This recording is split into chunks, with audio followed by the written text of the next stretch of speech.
Hello बच्चों, आज हम पढ़ेंगे lesson number 3 the little girl, यानी कि वो छोटी लड़की। To the little girl he was a figure to be feared and avoided. Every morning before going to work he came into her room and gave her a casual kiss, to which she responded with, "Goodbye, father." And oh, there was a glad sense of relief when she heard the noise of the carriage going farther, fainter and fainter down the long road. उस छोटी लड़की के लिए वो एक ऐसे इंसान थे जिनसे वो डरती थी और उन्हें वो अवॉइड करती थी यानी जिनसे वो दूर रहती थी। हर सुबह काम पे जाने से पहले वो उसके कमरे में आते और उसे बड़े बेमन ढंग से बाय बोलकर जाते, जिस पे वो बोलती थी, बाय पापा। और उसके बाद जब वो उस कैरेज की यानी कि उस तांगे की आवाज़ को धीमी होते हुए सुनती थी, तब उसके मन को बहुत ठंडक पहुंचती थी। In the evening when he came home, she stood near the staircase. Voice in the hall. "Bring my tea into the drawing room. Hasn't the paper come yet? Mother, go and see if my paper's out there. And bring me my slippers." शाम में जब वो घर आते थे तो वो सीढ़ियों के पास खड़ी रहती थी और उनकी तेज आवाज को सुनती थी जो वो हॉल से चिल्लाते थे, "मेरी चाय लेकर आओ ड्राइंग रूम में। क्या अभी तक अखबार नहीं आया? माँ, जाओ और देखो अगर मेरा पेपर है तो वहां, और मुझे मेरी चप्पल ला कर दो." Kezia, mother would call to her, "If you are a good girl, you can come down and take off father's boots." Slowly the girl would slip down the stairs, more slowly still across the hall, and push open the drawing room door. तब उसकी माँ उसे आवाज देती, "Kezia." Kezia उस छोटी लड़की का नाम है। "केजिया, अगर तुम एक अच्छी बच्ची हो तो नीचे आओ और अपने पापा के जूते निकालो." धीरे धीरे वो लड़की सीढ़ियों से उतरती और धीरे धीरे हॉल तक जाती और ड्राइंग रूम का दरवाजा खोलती। By that time he had his spectacles on and looked at her over them in a way that was terrifying to the little girl. "Well, Kezia, hurry up and pull off these boots and take them outside. Have you been a good girl today?" I don't know, father." "You don't know? If you stutter like that, mother will have to take you to the doctor." और तब तक जब उसने drawing room का दरवाज़ा खोला होता है, तब तक उन्होंने चश्मे चढ़ा लिए होते हैं और वो उसे और भी ज़्यादा डरावनी तरीके से देखते हैं। "अच्छा केजिया, जल्दी करो और ये जूते निकालो और उन्हें बाहर लेकर जाओ। क्या तुम आज एक अच्छी बच्ची की तरह तुमने पेश आई?" मुझे नहीं पता पिताजी." "तुम्हें नहीं पता? अगर तुम ऐसे ही हकलाओगी तो माँ को तुम्हें डॉक्टर के पास ले जाना पड़ेगा." She never stuttered with other people, had quite given it up, but only with father, because then she was trying so hard to say the words properly. "What's the matter? What are you looking so wretched about?" "Mother, I wish you taught this child not to appear on the brink of suicide. Here, Kezia, carry my teacup back to the table carefully." He was so big, his hands and his neck, especially his mouth when he yawned. Thinking about him alone was like thinking about a giant. Kezia कभी भी दूसरे लोगों के सामने नहीं हकलाती थी और उसकी आदत बिल्कुल छूट ही चुकी थी, पर सिर्फ अपने पापा के सामने, क्योंकि तब वो शब्दों को बोलने में भी उसे बहुत मुश्किल लगती थी। "क्या बात है? तुम इतनी परेशान क्यों लग रही हो? इतनी नाखुश क्यों लग रही हो? माँ, काश तुमने इस बच्ची को सिखाया होता कि वो ऐसा ना लगे कि वो सुसाइड करने वाली हो, आत्महत्या करने वाली हो। लो केजिया, मेरा चाय का कप वापस टेबल तक लेकर जाओ ध्यान से." वो इतने बड़े थे, उनके हाथ, उनकी गर्दन और खास करके उनका मुंह जब वो उबासी लेते थे, उनके बारे में सोचना ही केजिया को ऐसा लगता था जैसे वो एक बहुत ही जायंट यानी कि बहुत ही बड़े इंसान के बारे में सोच रही हो। On Sunday afternoons, grandmother sent her down to the drawing room to have a nice talk with father and mother. But the little girl always found mother reading and father stretched out on the sofa, his handkerchief on his face, his feet on one of the best cushions, sleeping soundly and snoring. Sunday की दोपहर को, रविवार की दोपहर को Kezia की दादी उसे नीचे ड्राइंग रूम में भेजती थी ताकि वो अपने माता पिता से कुछ अच्छी बातें करे। पर वो छोटी लड़की हमेशा अपनी माँ को पढ़ते हुए और अपने पिता को सोफे पर लेटे हुए देखती थी। उनके मुंह पर उनका मुंह रुमाल से ढका हुआ होता था। उनका एक पैर सबसे अच्छे कुशन पर और वो खराटे लेकर सो रहे होते थे, जैसा इस फोटो में दिख रहा है। She sat on a stool, gravely watched him until he woke and stretched and asked the time, then looked at her. Don't stare so, Kezia, you look like a little brown owl. One day when she was kept indoors with a cold, her grandmother told her that father's birthday was next week and suggested she should make him a pin cushion for a gift out of a beautiful piece of yellow silk. वो एक stool पर बैठती और उन्हें देखती रहती थी जब तक वो उठ न जाते और समय नहीं पूछ लेते थे, और फिर उसकी तरफ देखकर कहते, ऐसे मत घूरो केजिया, तुम एक छोटी सी उल्लू जैसी लग रही हो।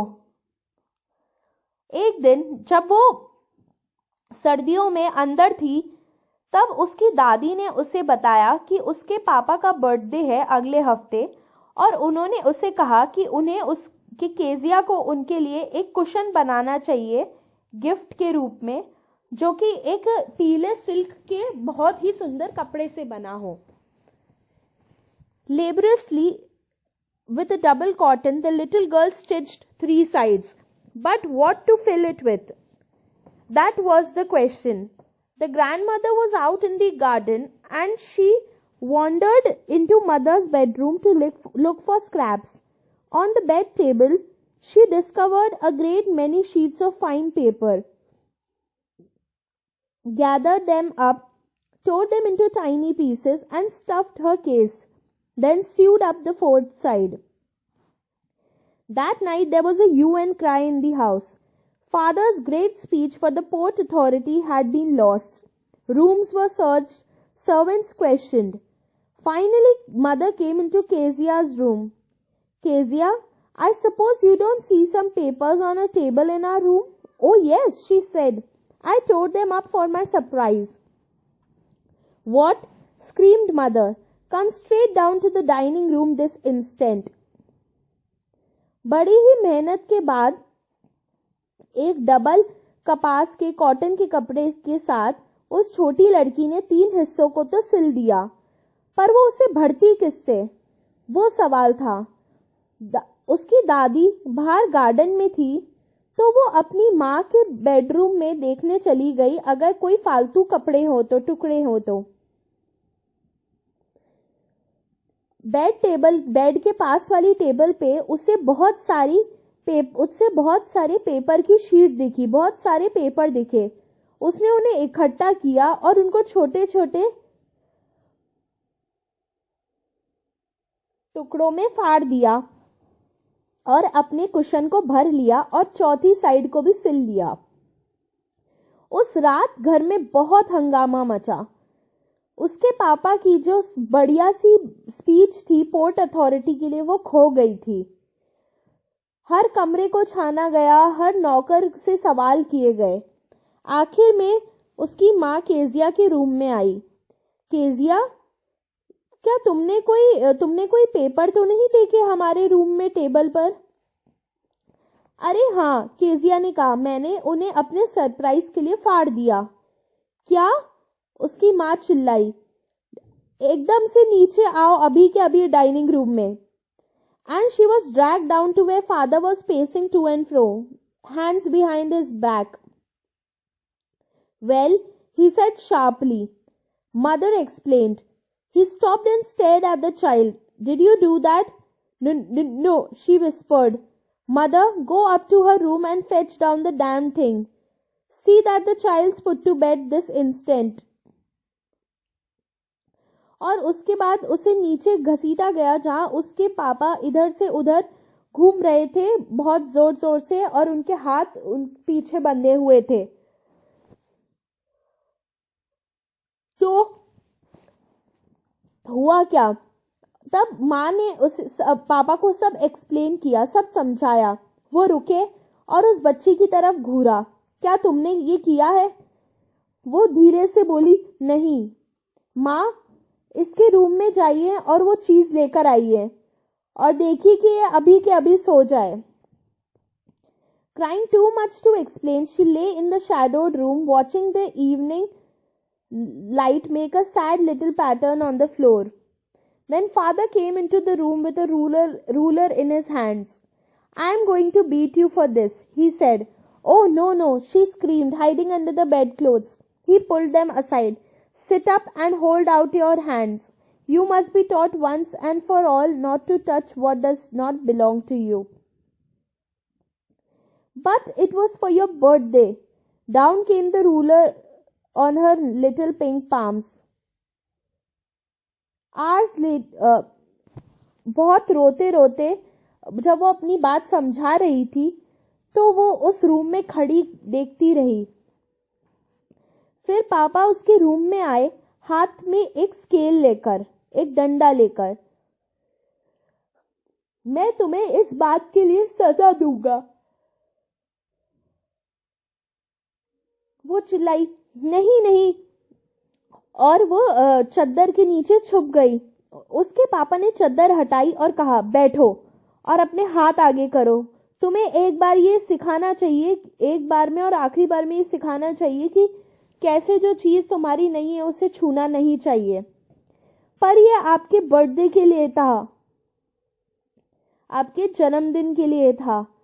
और उसी वक्त उसके छोटे छोटे गुलाबी हथेलियों पर वो रूलर आके गिरी, यानी कि वो लकड़ी आकर गिरी.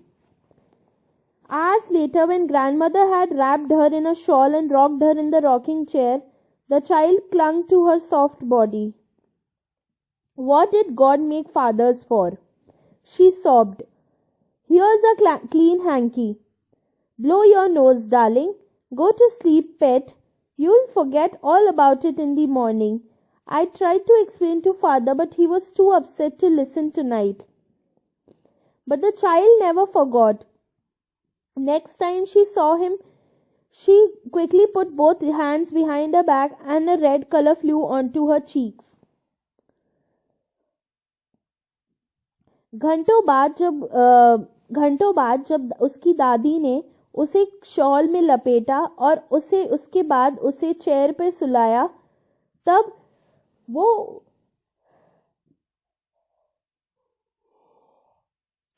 बच्ची उनके शरीर से लिपट गई. वो रोते रोते बोली, भगवान ने पिताओं को किसके लिए बनाया है? तब उसकी दादी ने उसे कहा, ये लो बेटा, एक साफ रुमाल, अपनी नाक पोंछो और अभी के अभी सो जाओ. तुम सुबह उठते ही ये सब भूल जाओगी. मैंने पापा को समझाने की कोशिश की, पर वो बहुत ज्यादा दुखी थे कि वो आज सुने. पर वो बच्ची कभी नहीं भूली. अगली बार जब उसने उन्हें देखा तो उसने अपने दोनों हाथ पीछे कर लिए और उसका चेहरा लाल हो गया. The McDonalds lived next door. They had 5 children. Looking through a gap in the fence, the little girl saw them playing tag in the evening. The father with the baby Mao on his shoulders, 2 little girls hanging onto his coat pockets, ran around and round the flower beds, shaking with laughter. Once she saw the boys turn the hose on him, and he tried to catch them, laughing at all the time. Then she decided there were different sort of fathers. Suddenly one day mother became ill and she and grandmother went to hospital. The little girl was left alone in the house with Alice the cook. That was all right in the daytime, but while Alice was putting her to bed, she grew suddenly afraid.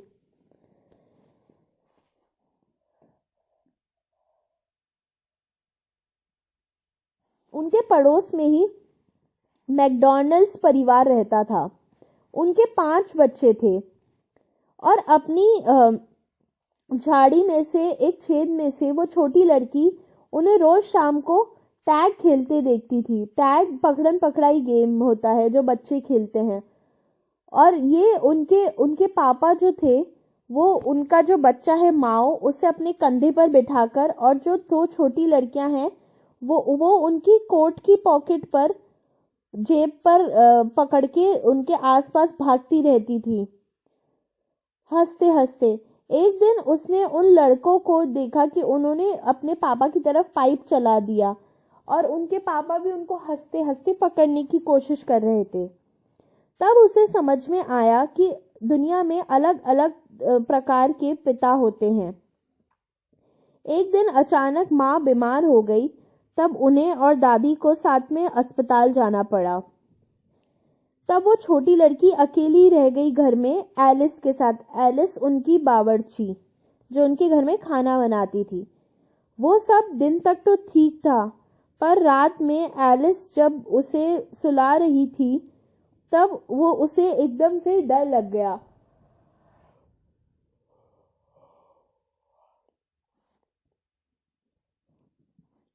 What I'll do if I have a nightmare? She asked. I often have nightmares and then Granny takes me into her bed.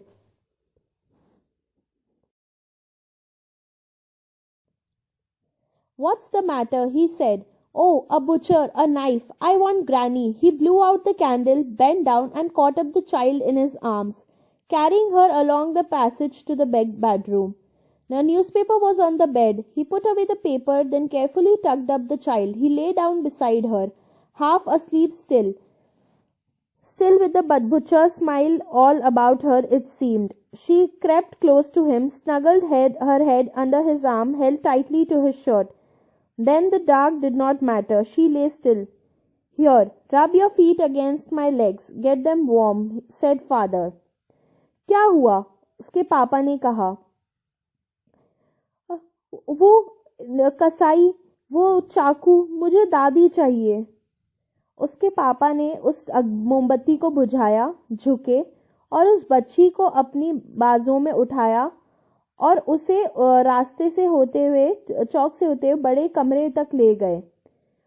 उनके बिस्तर पर एक अखबार पड़ा था। उन्होंने अखबार को हटाया और ध्यान से उसे बिस्तर पे लेटाया और उसे चद्दर भी उड़ा दी।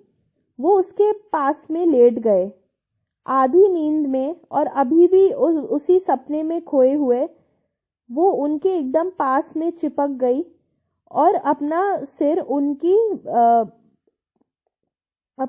उनके हाथ के नीचे घुसा लिया और उनका शर्ट एकदम टाइट पकड़ के सो गई। उसके बाद उसे अंधेरे से डर नहीं लगा, वो वहीं लेटी रही। तब उसके पापा ने कहा, लो अपने पैर मेरे पैर से रगड़ लो और ताकि वो गर्म हो जाए। Tired out, he slept before the little girl. A funny feeling came over her. Poor father, not so big after all, and with no one to look after him. He was harder than grandmother, but it was a nice hardness. And every day he had to work and was too tired to be a MacDonald. She had torn up all his beautiful writing. She stirred suddenly and sighed. What's the matter? Asked her father. Another dream? Oh, said the little girl. My head's on your heart. I can hear it going. What a big heart you've got, father dear. उसके पापा थके हुए थे तो वो उस छोटी बच्ची से पहले ही सो गए। उसे बहुत ही मजाकिया लगी ये चीज। बेचारे पापा इतने भी बड़े नहीं हैं आखिर, और उनका ध्यान रखने के लिए भी कोई नहीं है। वो दादी से भी कहीं ज्यादा सख्त हैं, पर वो एक अच्छी सख्ती ही। और हर रोज उन्हें काम पर जाना पड़ता है और वो बहुत थके हुए होते हैं कि वो एक मिस्टर मैकडॉनल्ड जैसे हो सके। और उसने उनकी सारी खूबसूरत लिखावट को फाड़ दिया था। वो एकदम से उठ गई। क्या हुआ? उसके पिताजी ने कहा। एक और सपना? तब उस छोटी बच्ची ने कहा, वो मेरा सिर आपके दिल पर है, मैं उसे सुन सकती हूँ धड़कता हुआ। कितना बड़ा दिल है आपके पास पापा। तो ये थी छोटी बच्ची की कहानी। अब हम करेंगे क्वेश्चन।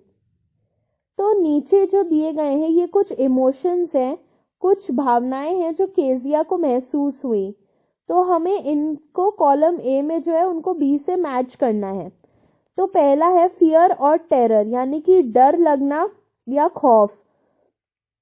तो ऐसा कब होता था? पहला, जब उसके पापा उसके रूम में आते थे और उससे बाय बोलते थे।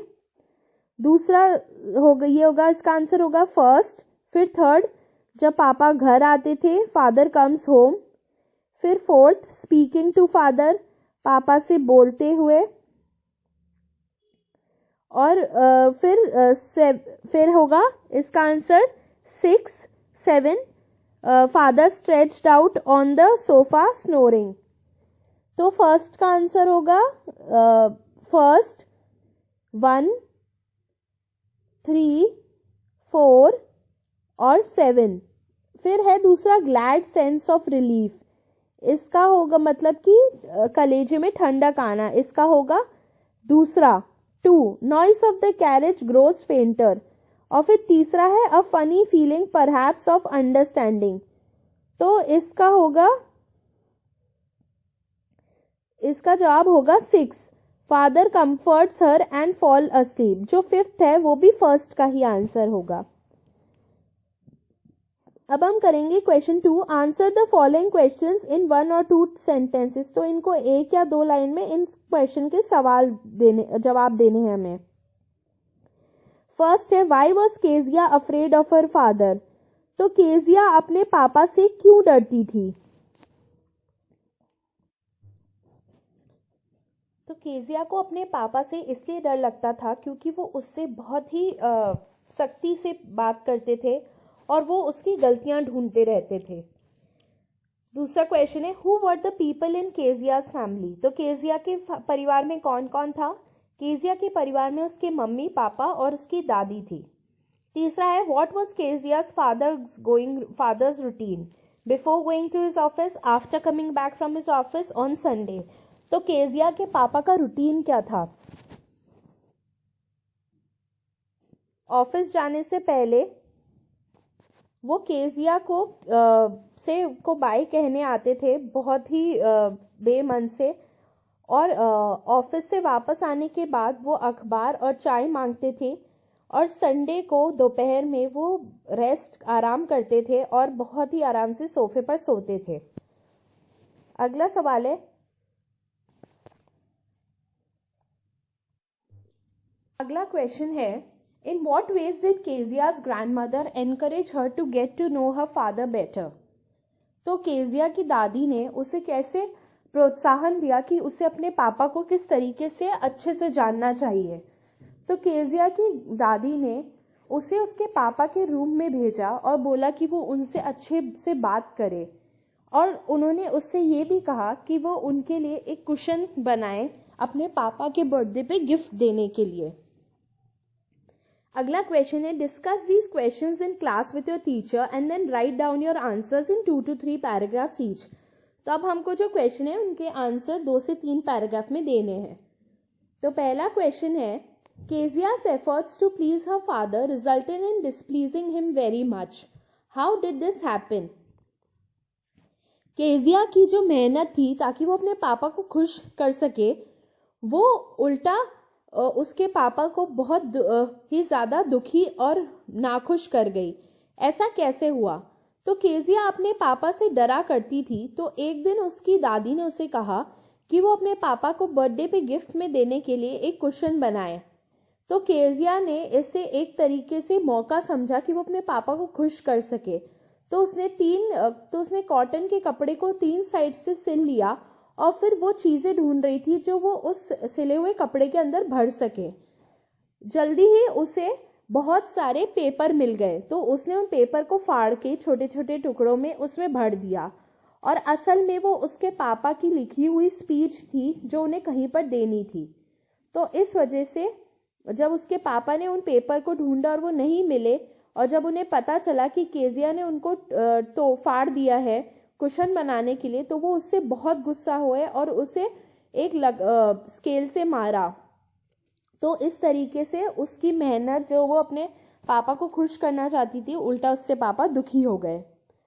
दूसरा क्वेश्चन है, Kezia decides that there are different kinds of fathers. What kind of father was Mr McDonald and how was he different from Kezia's father. Kezia ऐसा निर्णय करती है कि दुनिया में अलग अलग प्रकार के पिता होते हैं, तो मिस्टर मैकडॉनल्ड कैसे पिता थे और वो केजिया के पापा से अलग कैसे थे।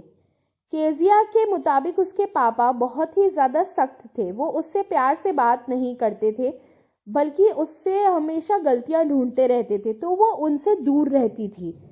वो उनके सामने नहीं आना चाहती थी क्योंकि वो उनसे डरती थी, और उसके पापा कभी उसके साथ वक्त नहीं बिताते थे।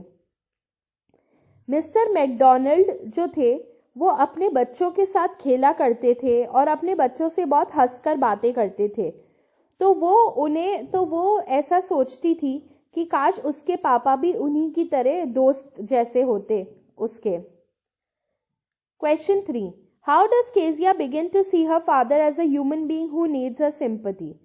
तो कैसे केजिया अपने पापा को एक इंसान की तरह देखना शुरू करती है जिसे उनकी दया की ज़रूरत है। तो एक रात को केजिया को सपना आता है जिसकी वजह से वो बहुत डर जाती है, तो वो डर के मारे रोने लगती है। जब वो उठती है तो वो अपने आप को अपने पापा के पास में बेड पे लेटा हुआ पाती है। वो उससे पूछते हैं कि क्या हुआ। जब उन्हें पता चलता है कि उसे सपना आया है, तो वो झुककर उसे उठाते हैं और अपने साथ अपने बेडरूम में ले जाते हैं। वहाँ उसे अच्छे से लेटाकर चादर उड़ाकर वो उसके पास में ही लेट जाते हैं। जब वो कुछ देर बाद आधी नींद में उठती है तो उसे बहुत ही अच्छा महसूस होता है। उसके पापा उसे कहते हैं कि वो अपने पैर से उनके पैर रगड़ ले ताकि वो गर्म हो जाए। तब केजिया को समझ आता है कि उसके पापा इतने सख्त नहीं है जैसा उसे लगता है।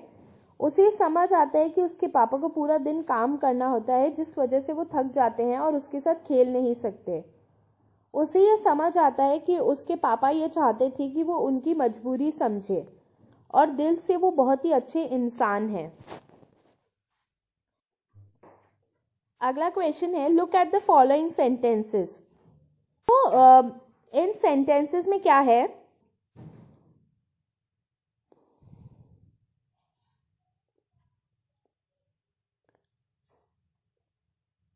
There was a glad sense of relief when she heard the noise of the carriage growing fainter. तो यहाँ glad का मतलब है खुश होना किसी चीज को लेकर। glad, happy, pleased, delighted, thrilled और overjoyed, ये सारे पर्यायवाची हैं और जिनका मतलब होता है खुशी अलग अलग तरीकों से। तो अब हमको इन सारे पर्यायवाचियों को में से जो सबसे सही पर्यायवाची है वो इन रिक्त स्थानों में भरना है। तो जैसे कि पहला शी वॉज ग्लैड when तो पहला है she was dash by the news of her brothers wedding, और ब्रैकेट रखा है वेरी प्लीज्ड।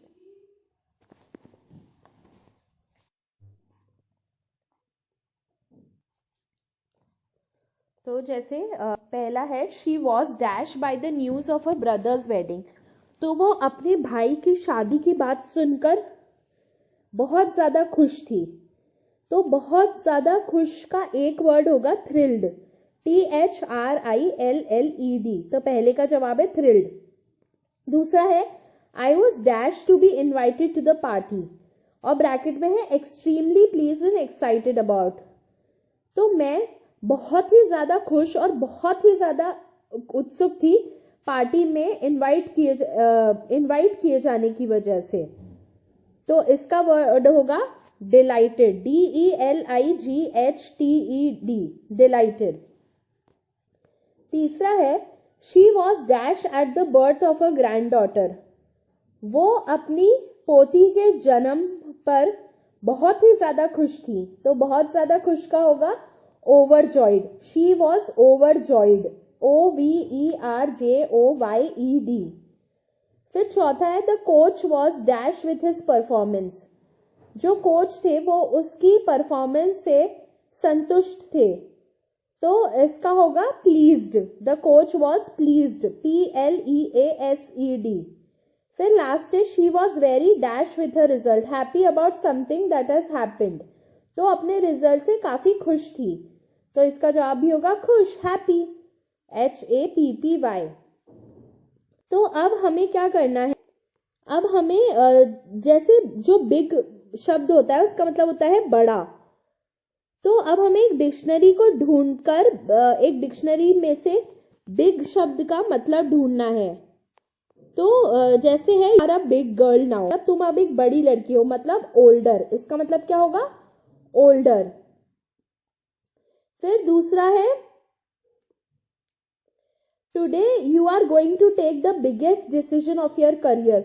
मतलब आज तुम अपने करियर का सबसे बड़ा फैसला लेने वाले हो, मतलब इम्पोर्टेंट, मतलब जरूरी. तो यहाँ बिग का मतलब होगा जरूरी. तीसरा है there project is full of big ideas. मतलब उनका प्रोजेक्ट पूरा ही बड़े आइडिया से भरा हुआ है. तो बिग, यहाँ पे बिग का मतलब है ग्रेट, यानी कि बहुत बढ़िया आइडियाज, ग्रेट, GREAT. फिर चौथा है cricket is a big game in our country. Cricket एक बहुत बड़ा खेल है हमारे देश में, यानी कि बहुत ही ज्यादा मशहूर, पॉपुलर, POPULAR. फिर पांचवा है I am a big fan of Lata Mangeshkar. मतलब मैं लता मंगेशकर की बहुत बड़ी फैन हूँ. तो इसका मतलब होगा great, I am a great fan, मतलब मैं बहुत ही बड़ी फैन. इसका मतलब होगा कि लता मंगेशकर की मैं बहुत बड़ी फैन हूँ. फिर छठा you have to cook a bit more as my friend is a big eater. इसका भी मतलब होगा great, GREAT. What a big heart you have got father dear. पापा आपका दिल कितना बड़ा है, मतलब कि बहुत ही ज्यादा स्नेह भरा हुआ हो जिनके मन में. Affectionate, AFFECTIONATE,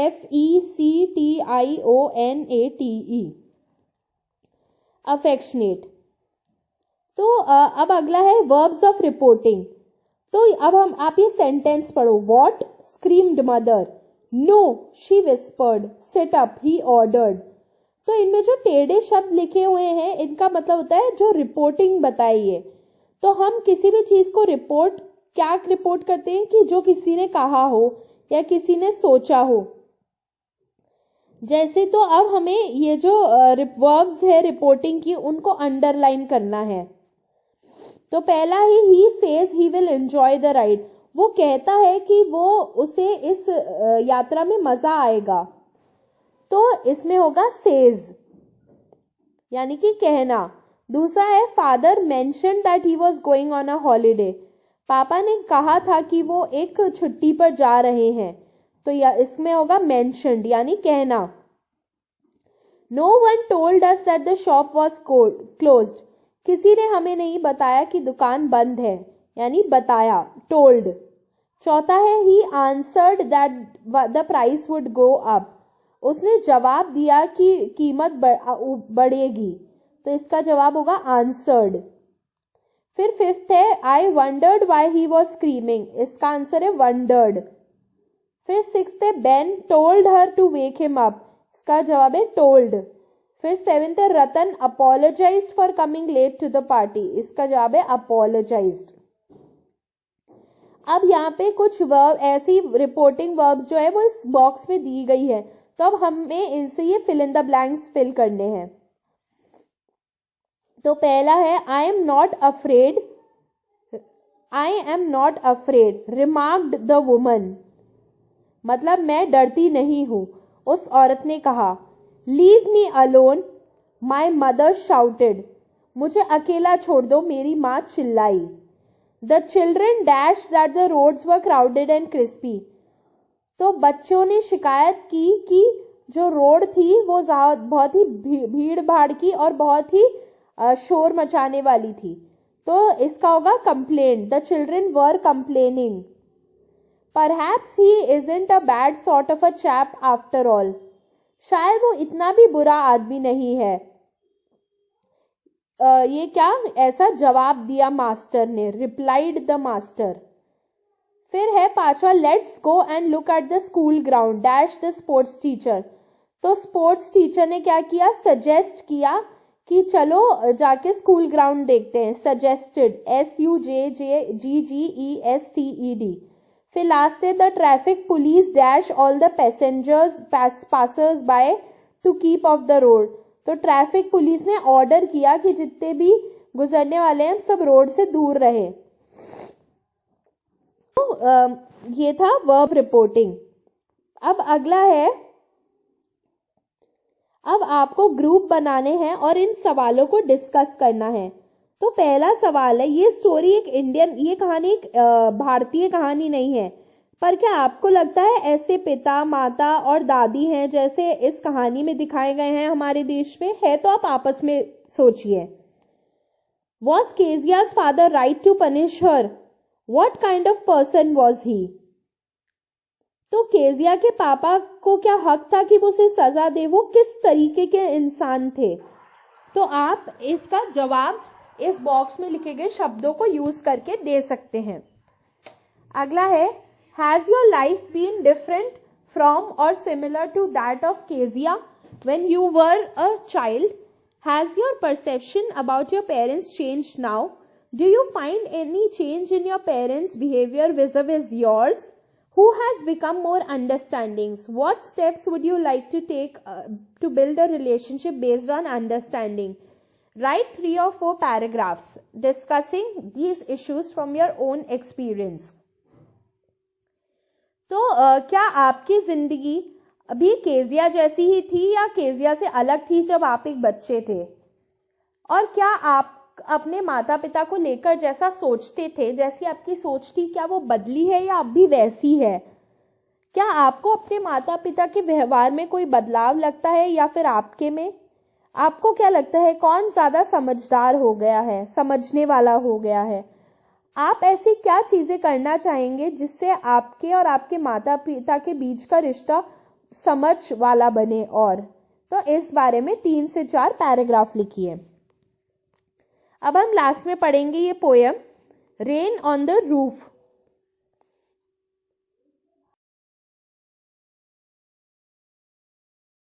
Rain on the roof. When the sky is covered with dark clouds and it starts raining, have you ever listened to the patter of soft rain on the roof? What thoughts flashed through your mind as you heard this melody of nature? Read the poem to find out what the poet dreamed of while listening to the rain. तो ये poem पढ़ने से पहले हमें ये जानना ज़रूरी है, तो जब आसमान में बहुत ही काले बादल से आसमान पूरा ढका हुआ होता है और बारिश होना शुरू हो जाती है, तो क्या आपने छत पर जो बारिश की आवाज़ आती है उसको सुना है? तो आपके दिमाग में क्या ख्याल आते हैं जब आप ये जो प्रकृति की आवाज़ सुनते हैं उसे सुनकर? तो अब हम ये पढ़ेंगे कि कवि क्या सोचते हैं जब वो बारिश की आवाज सुनते हैं। तो when the humid shadows hover over all the starry spheres and the melancholy darkness gently weeps in rainy tears, what a bliss to press the pillow of a cottage chamber bed and lie to the patter of the soft rain overhead. तो यहाँ कवि कह रहे हैं कि जब आकाश काले बादलों से भरा हुआ होता है जिनमें नमी होती है और पानी होता है और बारिश आने वाली होती है, तो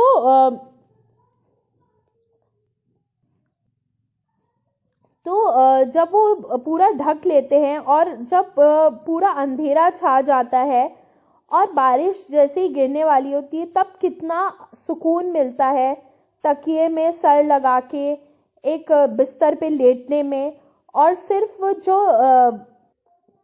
और अपनी छत पर गिरने वाली बारिश की बूंदों की आवाज सुनने में। तो आगे कवि कह रहे हैं, every tinkle on the shingles has an echo in the heart and a thousand dreamy fancies into busy being start and a thousand recollections weave their air threads into woof as I listen to the patter of the rain upon the roof। तो इसमें कवि ये collections weave their air threads has an echo in the heart and a thousand dreamy fancies into busy being start and a thousand recollections weave their air threads into woof as I listen to the patter of the rain upon the roof। तो इसमें कवि ये कह रही हैं कि every tinkle on the shingles, tinkle का मतलब होता है छोटे छोटे बजने वाली धुन, और शिंगल का मतलब होता है जो छत पे जो लकड़ी की टाइलें होती हैं वो। तो एको का मतलब होता है गूंज। तो जो हर उस टाइल पर जो एक पड़ने वाली बूंद, बारिश की बूंद की वजह से जो धुन होती है वो मेरे दिल में गूंजती है, और जो भी मैं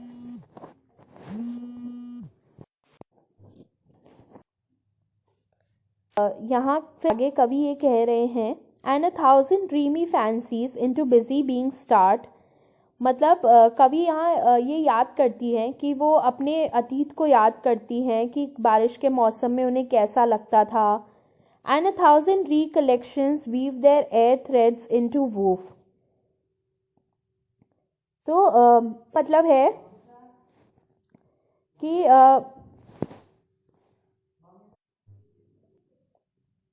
thousand recollections weave their air threads into woof. तो यहाँ जो कवि हैं वो अपनी जो हजारों यादें हैं बारिश के मौसम की, उनको याद करती हैं, और कि कैसे वो उन यादों को बुनती हैं, और किसकी मदद से, वेफ्ट की मदद से, यानी कि जो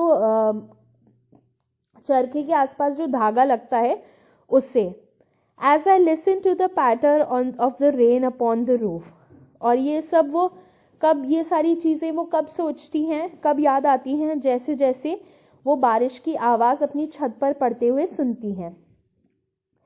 now in memory comes my mother as she used in years agone to regard the darling dreamers ere she left them till the dawn. Or oh, I feel her fond look on me as I list to this refrain which is played upon the shingles by the patter of the rain। तो अब यहाँ जो कवि है तो वो क्या कहती है, तो जो कवि यहाँ कवि को उनकी माँ याद आते हैं, उनकी याद में उनकी माँ आती है जो वो बहुत साल पहले आती थी। तो क्योंकि अब उनकी माँ नहीं है इस दुनिया में, तो वो ये बताती हैं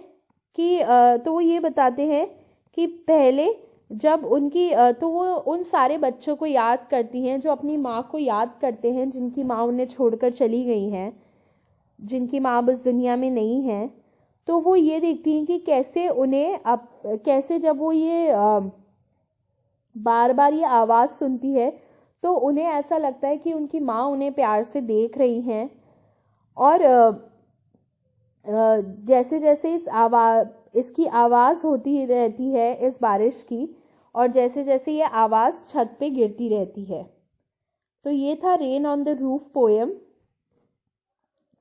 अब पहला क्वेश्चन है कि what the following phrases mean to you.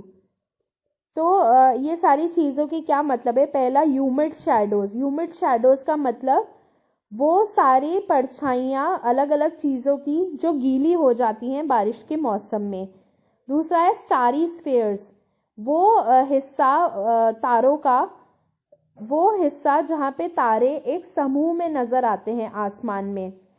Water bliss, यहाँ पे कवि खुश हो रही हैं जब वो यहाँ पे ये दिखाता है कि कवि खुश है जब वो उन बारिश की बूंदों की आवाज़ सुनती है। तो फिर चौथा है 1000 dreamy fancies into busy being start. तो जैसे हमने ऊपर पढ़ा, तो यहाँ जो कवि हैं वो याद करते हैं अपना अतीत और अपने आप को गुम पाते हैं उस बारिश के मौसम की यादों में। 1000 recollections weave their air threads into woof।